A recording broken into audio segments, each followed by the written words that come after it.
Welcome back, beautiful tri-state area. You're listening to a moment of Zen right here on 710 WOR, the voice of New York, iHeartRadio. I'm your host, Zen Sams. Up next in the Discover Your Potential segment brought to you by Smart Pet Talk. Today, we're joined by our regular contributor, podcaster, and co-host, Anna Devere. And today, she's joined by Amanda Dorenberg, a technology and media executive with a passion for disrupting traditional industries via new and emerging technologies. Her work has been featured in Mashable, Forbes Tech, Elle India, and Tech Times, among other very top national and international media outlets, without a doubt. Amanda is an active member of Forbes Tech Council, entrepreneur, Fast Company Executive Board, and Rolling Stone Culture Council. She's the global CEO of ArtsHouse Media Group, which owns the titles to Billboard Canada, Billboard UK, and Rolling Stone Quebec, where she also serves as CEO of all titles. Wow, what an impressive resume. She's responsible for driving innovative change across the media industry. Leveraging her background in growth marketing, ad tech, and community development, she's responsible for the organizational success, cultural integrations, and business expansion for all companies. They're going to join me today to chat all about her journey into the tech and media world and how she's disrupting traditional industries with emerging tech. Welcoming now to the show is the incredible Amanda and Anna. Welcome, superstars. Hello. Hey. Thank you for having me.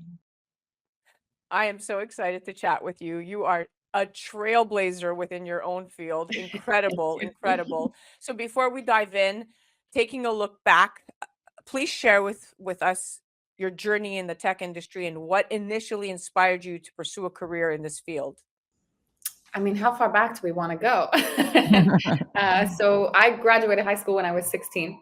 I'm a total nerd, and I was on my own. I moved out of my parents' house at 16.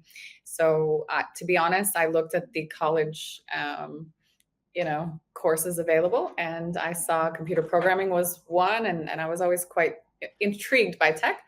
So I ended up taking computer programming and systems analysis. And at the time, I was also a fashion model. So dichotomy of the two, very different. However, I worked at a call center for a while from a tech perspective. And in my 20s, I owned two agencies in the fashion space. I owned an artist representation agency and a model placement agency. And then when I was 27, I had a brain aneurysm and had brain surgery. So that sort of pivoted my career to focus more on the media and the tech side of things. I was traveling a lot at the time, and I decided I needed to travel less and focus more on my career and building something a little stable. So I had partnered with an organization, and we created a startup in the traditional media space of out-of-home advertising, which is like billboards and whatnot. And we created a first-to-market mobile retargeting and offline. So it was kind of combining offline and online advertising. This is back in like 2012, excuse me. So it was quite innovative at the time. And we sold that company to a very large publicly traded company about 3 years later.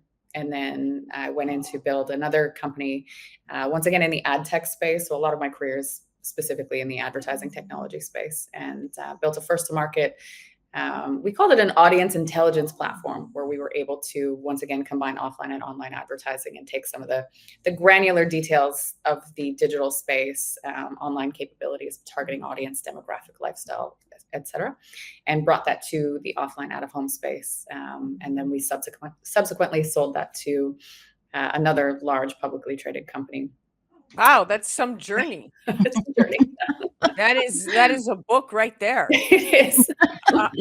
Now it's incredible. And I know back in the early pandemic days, the tech industry flourished because many companies rapidly increased their digital efforts. However, in more recent years, that growth faltered with high inflation and elevated interest rates and workforce reductions and more. But this year, a tech comeback is in the works. In fact, according to the U.S. Bureau of Labor Statistics and Lightcast, in the next 10 years, the tech workforce is projected to grow twice as fast as the overall U.S. workforce, with a study from CompTIA predicting approximately 300,000 new tech jobs that are going to be created.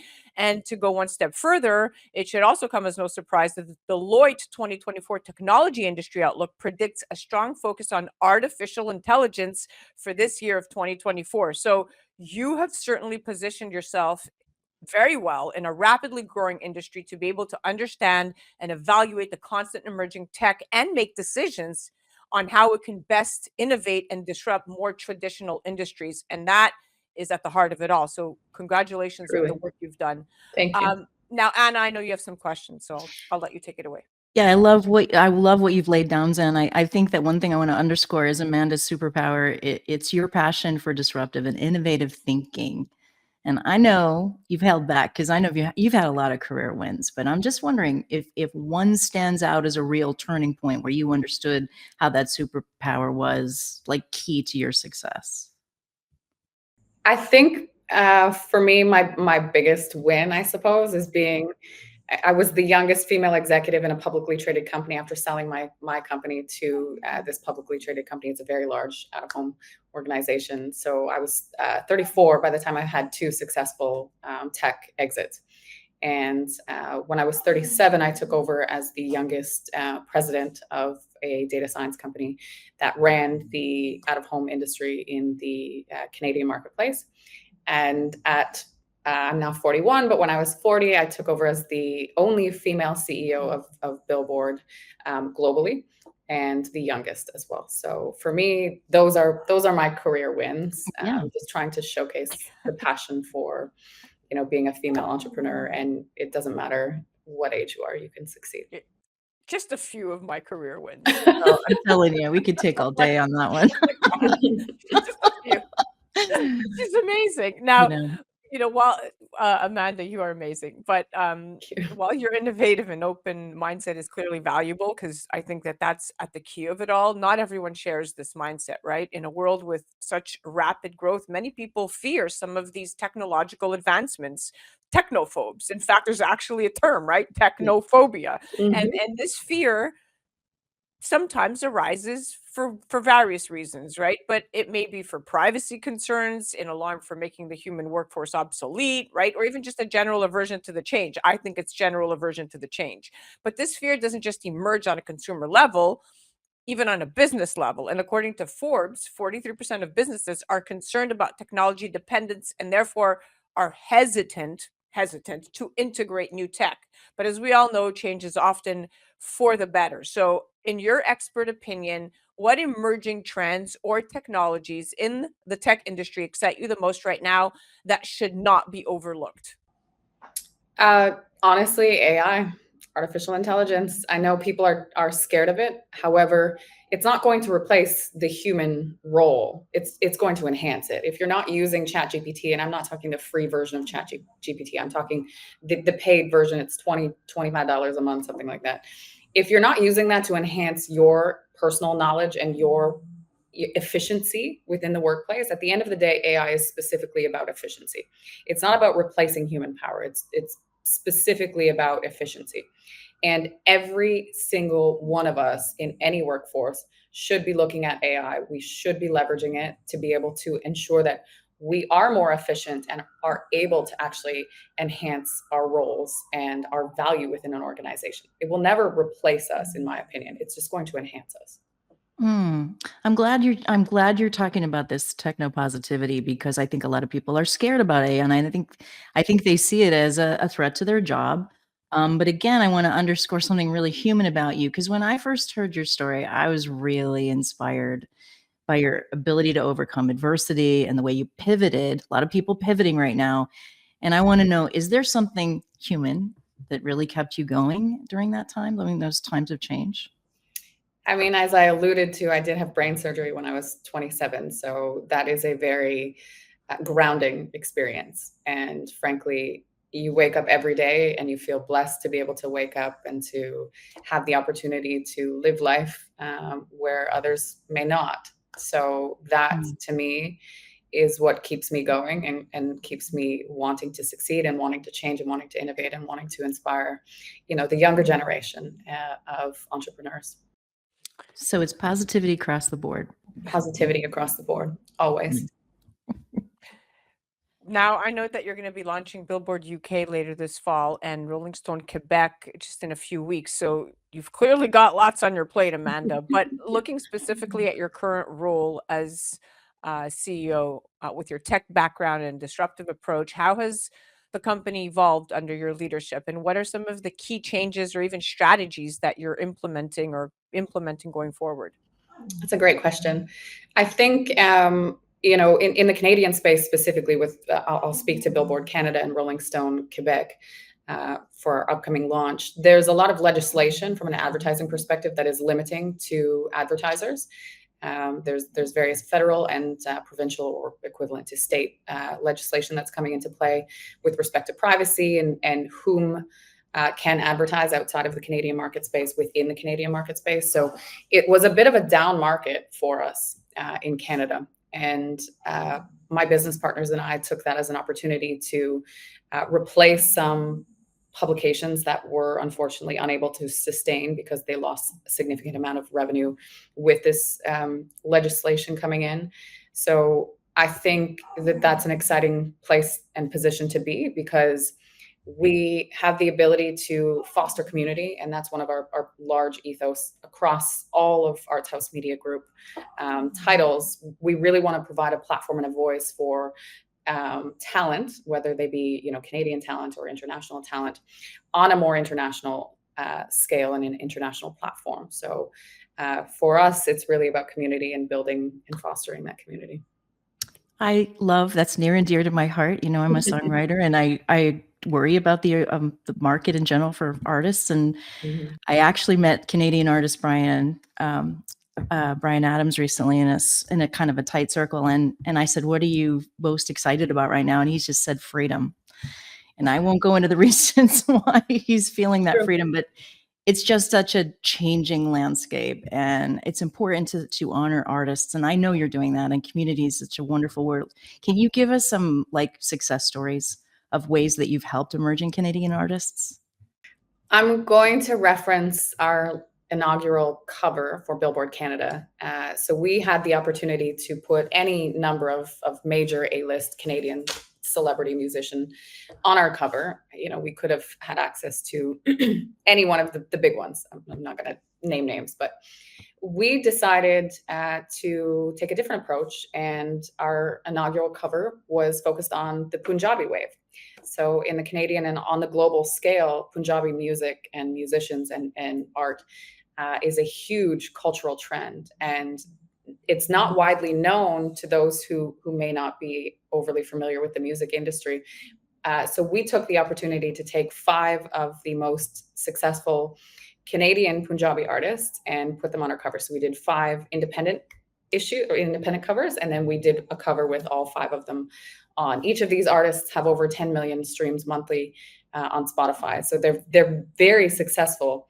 But for us, it was the opportunity to really put this genre on a global and an international scale. And our cover was featured globally and internationally. So our US counterpart, which we call Global, had covered that. We had out-of-home assets and the largest billboard in Mumbai with the out-of-home billboard with the cover of Billboard magazine. So we kind of tied that together, billboards on billboard. And it was a huge success. And I think that is representative of what we want to do. So highly disruptive, but very much driving community. Way to build community globally. I mean, really, yes. High five on that one. Yeah. Very creative, very, very well done. I have been at the forefront of the music scene, especially with our FM channels, stations that we own. And we had Naomi Achu, who was the queen of Bamenda, in not long ago. We also had Young Wildin in with the song Good Energy. And a lot of the Afro beats are reemerging now. Absolutely. And it's really taking a huge wave. So I really echo your sentiment in wanting to build community based on the music trends that we're currently seeing. And when you look at truly music, the one thing that's universal is community about that. It brings people together. Now, I know you're so excited about the Billboard Canada Women in Music celebration this September 7th, and I'm excited to hear more about it, which is this prestigious initiative that celebrates and acknowledges the contribution of women and gender diverse individuals in the music industry, fostering inspiration across generations. Such a beautiful theme. Can you share why you're particularly passionate about this event? I mean, not hard to tell why, but what particularly drew you close to this? This is not just personal for me, but personal for the entire Billboard Canada team. So 70% of the executives at Billboard Canada are female entrepreneurs. So that's a huge stat, in my opinion. And we're all here to try to provide more of a platform and a voice for female artists and, gender diverse artists. We announced this actually with iHeartCanada last week during Canadian Music Week. And we had the Beaches, who are an all-female band, do a private performance, very exclusive performance during our announcement. It's just an initiative that is truly powerful because it represents an underserved market, if you will, an underserved genre within the music industry. And I'm just really excited for our event. It's going to be epic. We'll probably have about 450 people in attendance, and we'll give a lot of awards out. We have some very A-list talent who will be in our presence, which I can't say whom yet, but I'm excited to announce that soon.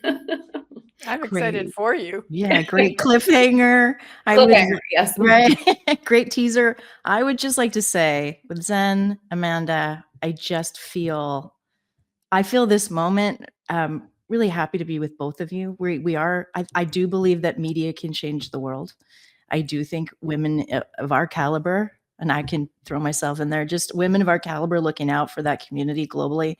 I'm really proud of this conversation, but especially where you're going and having you here. I just can't wait. I can't wait to see what happens next. Can you give us a discover your potential takeaway? Like, what are you hopeful about in the future? I am hopeful to continue expanding and growing and inspiring the next generation, frankly.